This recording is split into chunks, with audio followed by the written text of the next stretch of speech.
JM নবজীবন homeopathy চিকিৎসা কেন্দ্রের পক্ষ থেকে দেশ এবং দেশের বাইরে যারা শুনছেন এবং দেখছেন, আসসালামু আলাইকুম।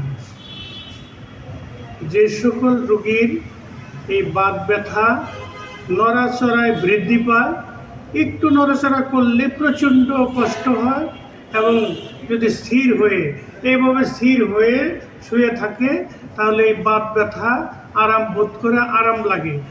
এই রোগী বাত ব্যথা বাড়লে, অর্থাৎ যাদের ক্যারেক্টার দেখব একসাথে অনেক পানি খেতে চায়, তাদের ক্ষেত্রে হোমিওপ্যাথির এই বাত ব্যথার জন্য হোমিওপ্যাথিক ব্রায়ানি অ্যালবাম বড়দের জন্য 200, ছোটদের জন্য যদি 30 আমরা লক্ষণভেদে ব্যবহার করি বা প্রয়োগ করি, অতি অল্প সময়ের মধ্যে এই রোগী এই বাত ব্যথা থেকে আরোগ্য এবং আরাম বোধ করবে, সুস্থ হবে। আমার জেএম নবজীবন হোমিওপ্যাথি চিকিৎসা কেন্দ্রের পক্ষ থেকে ভালো থাকবেন, সুস্থ থাকবেন। আসসালামু আলাইকুম।